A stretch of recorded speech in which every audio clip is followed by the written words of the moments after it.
So what we have here is the second lecture on memory, which is we're going to talk a little bit more about sensory memory and encoding and a little bit more about short-term memory as well. Remember, as we talk about memory, it's a three-step process. We've got the encoding, which is taking the information in, and then we have the storage, and then we have the retrieval. So when it comes to the encoding part, that's what we're talking about with sensory memory. Sensory memory is everything we're experiencing in this particular moment right now. Now it's this. Now it's this. And it lasts half a second visually, a little bit longer when it comes to auditory. And again, it's all the stuff that we're experiencing at any particular time. That is our sensory memory. If I am not paying attention to, if it's not worth paying attention to, it just goes away. And I assume it's still going to be there. For example, if I take a look at this orange basketball right here, I look at it, it's orange, and as I look away, it's still in my peripheral vision, but I'm not really encoding the orange because I assume it's going to remain orange, not worth it. Even though cones, rods, whatnot are taking it in, putting it to my fovea and whatever, I'm not going to pay attention to it because it's not worth it. So that's your sensory memory. Now, what I got to decide to do is what from my sensory memory do I decide to pay attention to? And that's where we're going to go to with short-term memory that we're going to talk about today. So today, it's all about the short-term memory. And short-term memory is also known as working memory. This holds a few items briefly. It's limited in duration. It's limited in capacity as well. What we can keep track of is about 7 to 9 items for about 30 seconds. For most of us, it's equal to what we can say in 2 seconds. Again, I mentioned this before, but let me say it again. It's if you were copying everything on this PowerPoint onto a piece of paper, you would not read the entire PowerPoint slide and then go and write it onto a piece of paper. You couldn't do that. You can only keep a few things. So for example, you would read short-term memory, working memory, activated memory that holds a few items briefly. Okay, short-term memory. Then you go back, working memory, activated memory that holds a few items, activated memory that holds a few items briefly, limited in duration and capacity, limited in duration and capacity. And we're going back and forth, back and forth, back and forth. And what happens is as I continue to do those things, the other things get pushed away. If it's like, okay, I only need it for that specific time, that specific moment, then I push it away. So it's what we pay attention to at a particular time, and then we just throw it away. You know, you look at someone, they're like, oh, they're wearing a blue shirt, and then you ask them half an hour later what color is the shirt, and a lot of times we don't know because we never put it away.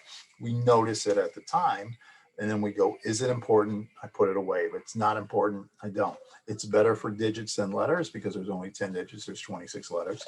It's better for what we hear than what we see because we see so much and what we hear is a little bit limited. When you look up a phone number, if I were to give you a phone number 713-785-4227, you would sit there and you would remember it just in enough time to dial it, and then it would go away. If somebody asked you half an hour later, what was that number? It's like, I don't know. Because and it's in my phone. Why should I need to remember it? So again, the effectiveness of working memory is a good predictor of success, more so than an IQ, because it's your ability to pay attention, keep track of things, decide what's important and what's not important. Now, what our working memory does is it goes to what is called a central executive. And the central executive integrates short-term memory with everything that I know. For example, right now I am speaking to you with an English language, with the English language. So as I say the word currently to you, your brain is going currently, where have I heard that word before? And you're taking what you already know and you're combining it with what's going on. How many words do I know that start with the letter A, with an about?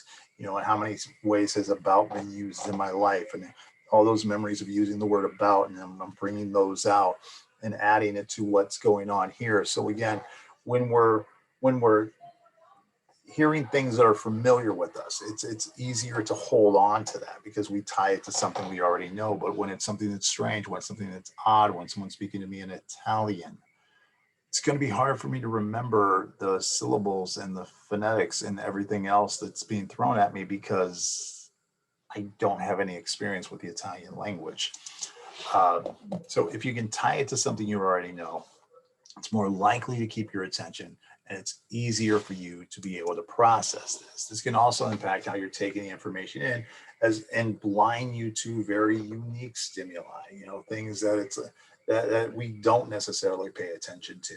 When I go to a party with my wife and somebody comes up and she notices their shoes. I don't notice that. That's not important to me. I don't know why you would want to notice that, but to her, to women, it's a little bit more important. So it's there. A lot of times we don't notice the insult because you're not thinking your boyfriend or girlfriend would ever say anything mean. There's been a lot of times, someone says something, blah, blah, blah, and they walk away. Oh my God, how could you let them say that to you? Say what? Oh, he said that and I would meant this. I didn't see that, because you're not expecting it. When we're expecting the worst, we see the worst. When we're expecting the best, we see the best and ignore the worst. So a lot of times we don't necessarily pick that up. But again, the central executive takes all my experiences and it combines what's coming in with that, and it gives me my current experience. For example, study this chessboard right here. Take a look at all the pieces, every piece on there. Okay, we got some black pieces and white pieces, all good. So take it away. Now, if I ask you the question, where was the white knight? Or where was the black queen? Some of you might remember, I think it was over here, it might have been up there, whatnot. But for a lot of you, especially those of you who have never played chess, this is a very hard question. And the reason it's a hard question, because you don't even know what a white knight looks like. It's a little horsey right there. That's a little horsey, and if you're somewhat familiar with chess, but not completely familiar with chess, you might have mistaken the black king for the black queen. That's the crown of a queen. That's the crown of the king, so all of these little things, if I don't have this central executive that's familiar with the horsey and the fact that it does the sort of weird L-shaped thing, it's going to be harder for me to remember. Yet an experienced chess player is going to have a much easier time of not only knowing where he may remember a game where it was almost set up completely like this, because he's got those other memories his central executive can add it to. Now, as we talked about before, when it comes to multitasking, our short-term memory is not built for distractions. When we talk on our phone and drive, these are two very simple things, but when we're taxing our ability in one, it's hard to do the other. We switch our attention between tasks. Again, as I mentioned before, if you're sitting there counting money, 20, 40, 60, 80, 100, 20, 40, 60, 80, 200, 20, 40, 60, 80, 300. And someone next to you goes 38, 29, 56, 20, 28, and you're like, ugh. Because we can only pay attention to so many things. This is why you can't listen to music while you study.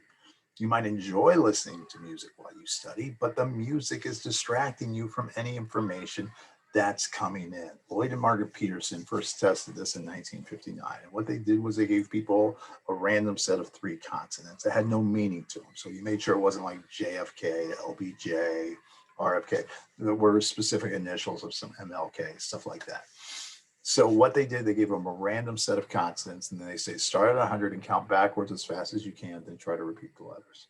Okay, so let's say it was RFW, or your RFW. So you get RFW, great. Now start at 100, 199, 89, 70, 60, 70, 40, 93, and you get as fast as you can.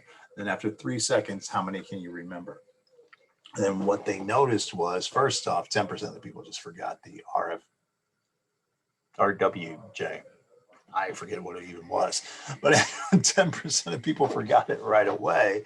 Then half the people, after counting backwards for 3 seconds as fast as they could, half the people forgot what it was there.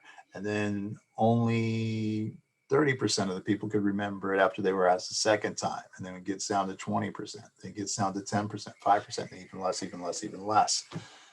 So again, the idea of, is it RFJ? RWF, I forget, but that's my short-term memory because it's not important. I just grabbed 3 random consonants and then I start talking and doing these other things. Those 3 consonants don't have anything I could lock them into that have any sort of importance. I almost want to rewind this and see what it was.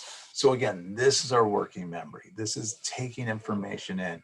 And again, A good working memory is a great, great sign of success. And other stuff there on working memory. We can only keep so many things for so long. Now, again, the level that we process things has a lot to do with our ability to put this in our working memory. Shallow processing is when you're just sort of trying to cram for a test. If I say turn in your outlines and you're like, hold on, hold on, hold on, hold on, and you just sort of reading it, okay. But if you're just reading it and somebody goes, "Hey, you going to the party Friday?" "Yeah, I'm thinking of going to the party." You're never processing it. If you get somebody else's notes and you sit there and you're copying and you're writing it down and you're writing it down and that's great. You're filling in the pages, but you're never processing it. Okay. Driving to school. Think of how many times you've done this. You've driven to school, and as you're walking in the building, you can't even remember the drive. How much was the gas at the corner of Spring Cypress and Barker's? Who cares? Didn't need gas. I saw the number, didn't keep it. Okay. And this is why we remember stories and analogies better than simple repetition and flashcards or whatever else, which is one of the reasons I try to use stories as much as possible. This is more deep, elaborate processing, focusing on the meaning of the stimulus, semantic, place it with something we already know. If I'm telling you the story of something that happened in New York City, you've got all your files for that's like the time I went to New York City. That's like the time I saw the picture of New York City. And so that's like the time I heard, I was watching a movie about New York City. Oh, that reminds me of September 11th. All these other things, you've got all these other files on New York City. It's easier to add that.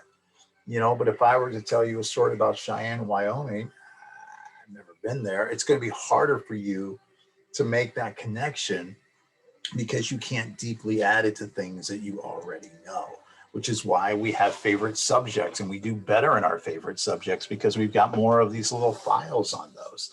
So again, when it comes to processing information, the deeper we can do it, the better. Some strategies for this include chunking, organizing things in a way that makes sense. I could give you a huge grocery list, here's all the things you need at the grocery, or we could organize them by, these are in the dairy section, this is in the frozen section, this is in the health and beauty section, whatever. When we remember a phone number and somebody, again, 713-785-4227, we remember the 7-1 and the 3, that's one thing. The 7-8 and the 5 is another thing. 4227 is a third thing. So I'm really only remembering 3 things there. Making acronyms: HOMES, the Great Lakes, Huron, Ontario, Michigan, Erie, Superior, Roy G. Biv, the colors of the rainbow. Every good boy does fine. For those of you guys who are in music, you know that pretty well. Break it down into little things makes it easier. Again, imagery. Can I put it with something that I've seen before? Visualize it. This is why we remember nouns better than we remember verbs, because a noun I can picture. Again, I can picture New York City and being there and my memories of there and everything else. We also tend to remember the good times is better than what they were, and the bad times is worse than what they were, because we need to justify calling it good or bad. So again, if I can picture something, if I can add it to things that I've already pictured before, it's easier information. And again, that's why sometimes taking a subject that you've never studied or had an interest in before is a very difficult thing, because you don't have other things that you can tie it to. We're always trying to add on to previous learning. Mnemonic devices are also a very popular thing to do. When you use a mnemonic device, this is a little sort of saying or whatever that you use to remember something. Give you a story here. When I was 35, I was a principal of a high school in Detroit, and I'm writing a birthday card there. I was asked to sign a birthday card for someone. The English teacher brought in, could you sign this birthday card for someone? Okay, whatever. As I'm signing the birthday card, I just sort of pause, I stop, I look at her with all the humility in my heart, and I say to her, how do you spell friend? Is that E-I or I-E? And she kind of laughed at me a little bit. She just snickered, and she went, your friends to the end. Or your friends to the end. Oh, so friend ends in end. And ever since that moment, ever since she told me that some 17, 18 years ago, I haven't forgotten it since then. Now, again, I couldn't tell you that teacher's name. I could maybe pick her out of a line of dark hair, glasses, taller, but but I'll always remember that because I've always applied that. I've always gone back to that again and again. Every time I've not misspelled the word friend since then. So again, little sayings that we have, remembering a list of words doesn't work. So you make up a story, whatever. Something else we do is what is called a hierarchy, where we put things in order. The outline that you're doing right now, this is a hierarchy. So for example, you've got stages of memory, then B and C, short-term and processing memories goes under stages of memory. Uh, these four go under short term. This goes under C. The A and B goes under one. Example goes under that.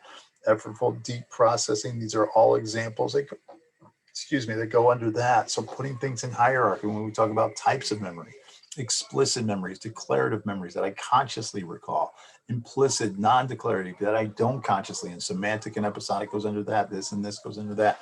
Just put things and rank them in order. That helps with processing as well. There's another hierarchy. And again, when it comes to memory, you'll hear me say this again and again and again, make it about you. I love me some me. When it comes to memory, if I can make it about myself, when we say something, we remember at a rate of 70%. When somebody else says it, we remember at a rate of 20%. If we can make it about us, we remember more. Remember, parallel processing. If I just read it, I'm going to remember 10% of it. If I hear it, I'll remember 20% of it. If I see it, I'm going to remember 30% of it. So if I'm adding all these together, we get up to more and more and more. Again, we're going to remember 70% of what we say, but if I say it, do it all together, it's going to be more. So again, some of you guys in class, you just sit back and go, oh, whatever, and listen. That's great, but you're really not getting everything. If you listen and you also look and you're also writing and you're also going, oh, that's like the time when you're going to get more of it. So this parallel processing, distributed practice to review over a long period of time to space it out. If I meet somebody 5 times in 1 month, and somebody else I meet once a month over a 5-month period, I'm going to remember that person more because there was more of a gap between them. Okay. So the more spacing that I have between my learning, for those of you guys that are learning this in the fall, you're like, oh no, I'm going to have to take the AP exam in the spring.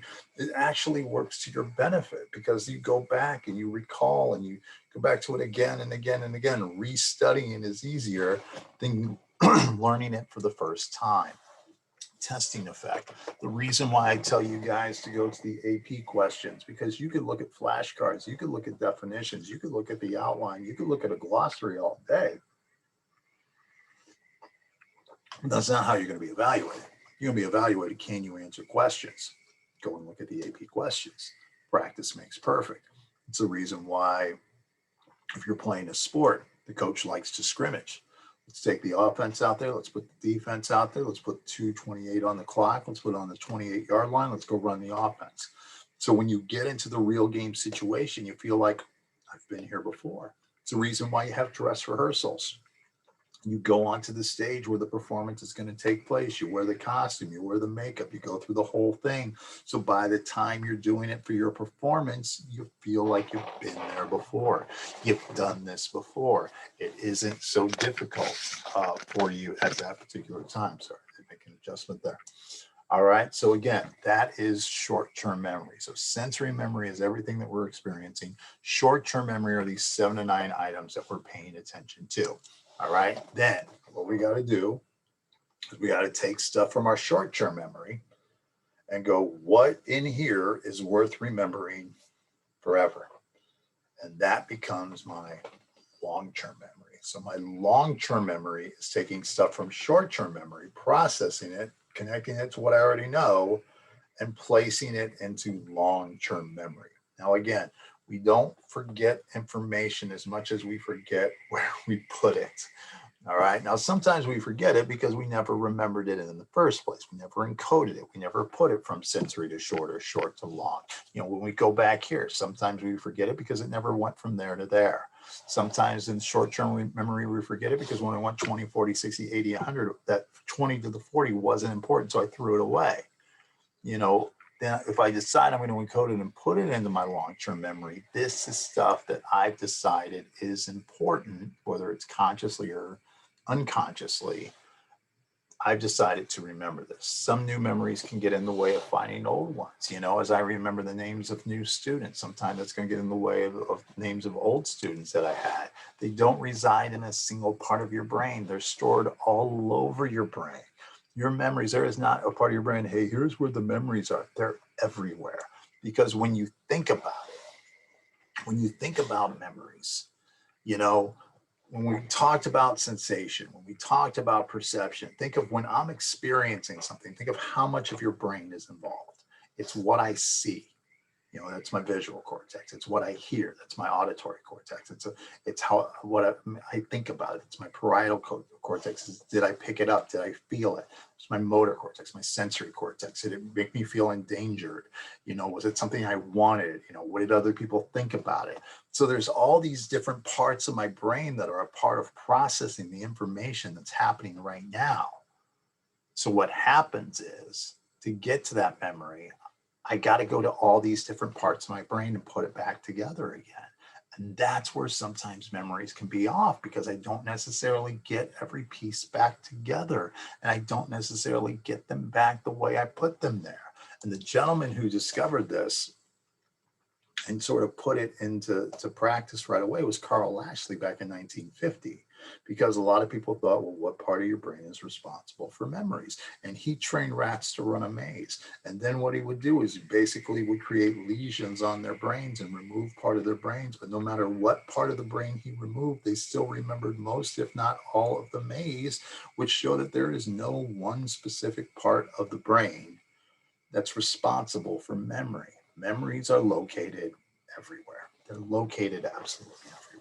Now, again, different types of memory we have. One type is what is called a declarative memory, an explicit memory. And this is things that we consciously are aware of. Facts, experiences, whatever. A semantic memory is, what is the capital of Texas? It is Austin.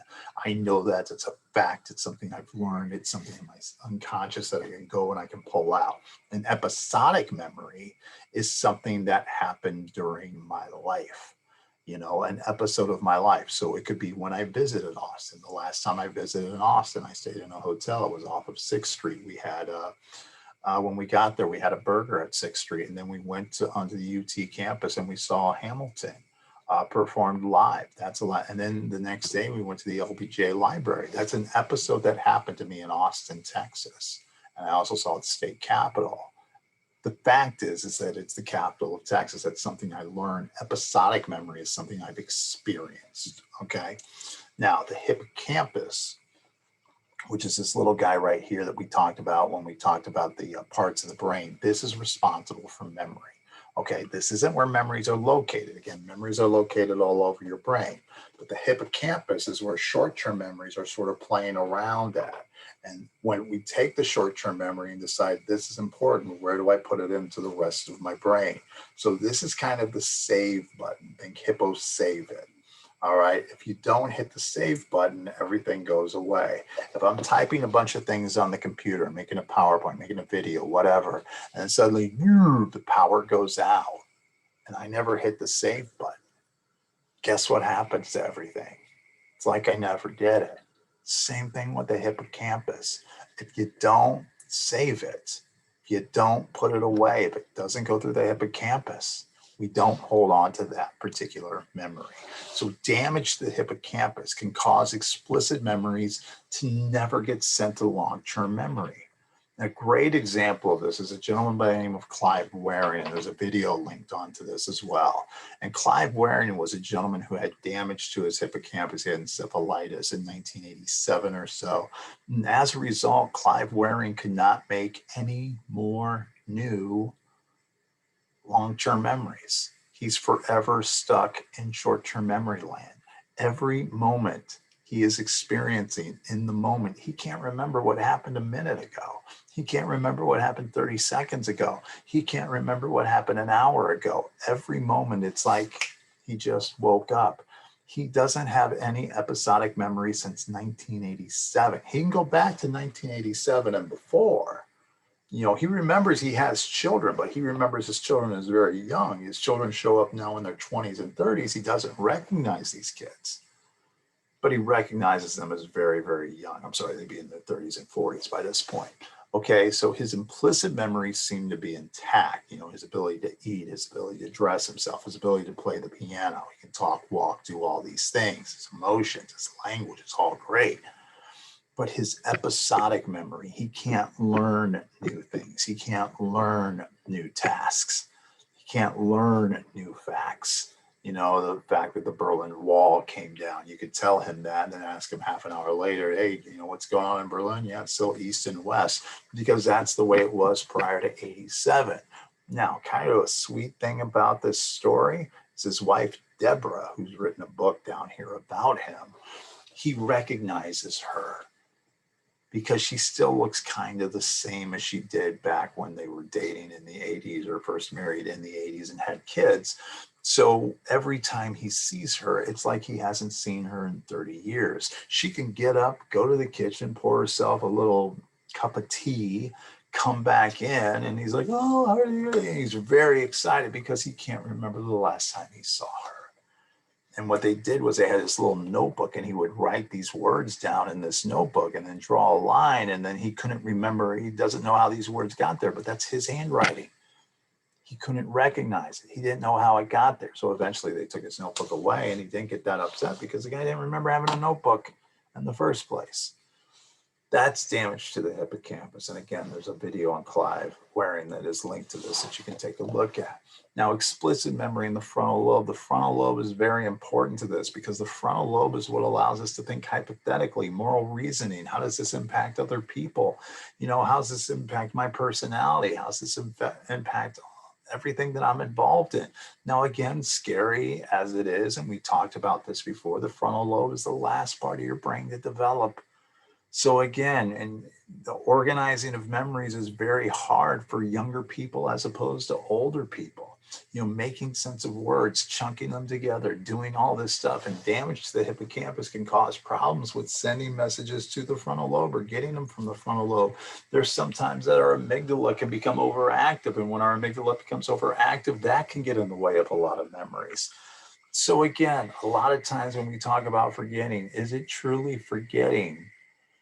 Or did we never save it in the first place? And if I never made the memory, I can't really forget the memory. Effortful processing is consciously trying, and we talked about this a little bit in the previous lecture, is consciously attempting to remember something. Now, again, declarative memories, facts and experiences, we consciously recall. This is stuff we know, which we looked at this yesterday when we talked about faces and everything else. Facts, names, faces, trivias. The more I can tie it to something I already know, the easier it is. It's easier for me to recognize white faces than Hispanic faces because that's what I've had more experience with in my life. Now, again, other explicit memories include episodic memories, things that have happened to me in my life. But again, how I remember that episodic memory has a lot to do with what was going on. How stressed was I? My stress could have a huge impact on it. And am I in a stressful position when I'm remembering it? My mood, my attitude, the importance to me, all these other things. But the trick, again, we talked about this before with the toy. Each time that you recall a memory, you get your hands and fingers all over it, and it's open to suggestibility. You know, you tell a story and part of that story got a laugh, whether it was right or wrong. You go, you know what, that got a laugh. Next time I tell the story, I'm going to remember to add that. You know, every time we go back and we tell something, we get our hands all over it again. So when I'm recalling a memory of something that happened to me, I'm not really recalling the memory of that event as much as I'm recalling the last time I told that story. Because we take it out, we put it back, and every time we take it out, we put it back a little bit different, Now, what we also have when it comes to declarative memories is because most memories we think of as retrospective memories, you know, stuff that's already happened retro in the past. But we also have part of declarative memories are prospective memories. Prospect, what's going to happen. Remembering that you have a test coming up 3 days from now. You know, the ability to remember that so that when you get to the test, you're like, oh, I got to study for this because I got a test coming up in 3 days. Planning for homecoming, planning for prom, picking up something from the store on the way home. Your parents said, hey, can you stop by the store? And then you get home and what I ask you to do? I don't know. Frontal lobe. So prospective memory is really, really tough. And sometimes our prospective memory is getting worse because of this phone. because I don't work on my prospective memory because I just give myself reminders, reminder, reminder, reminder, reminder. Well, then I'm never working that part of my memory. And again, the phone could also be very damaging to our explicit memories, to our episodic memories, because we don't remember stuff. We just take videos of everything. We just take pictures of everything. We depend on those, which are more accurate, sure, but it's less developed memory. We become needed on this task. We don't remember phone numbers. It's in my phone. I don't need it. It's in my phone. So prospective memories is, what do I have to do in the future? And again, largely focus in the frontal lobe. And this is where teens tend to struggle due to that later development. It's why teens forget that they had a test. They forget that they were supposed to do something. They forget that, oh, this is Friday and this is trash day and I was supposed to take out the trash and everything else. And like with other memories, the dependence on the smartphone may leave this underdeveloped reminders, alarms, all this stuff. That's why a lot of people are going, do you have a remind account? Do you have a whatever? No, I don't. I have it listed on the board. I have it listed on the website. I'm not going to sit there and harass you all the time. Hey, remember, hey, remember. No, that's up to you. Develop that part of your brain, because if I'm always sending little reminds, you're never developing that part of your brain. Okay. So the next lecture, we're going to continue to talk about long-term memory, and we're going to talk about specifically episodic memories, and we're going to talk about childhood amnesia and things such as that go along with it. So that would be lecture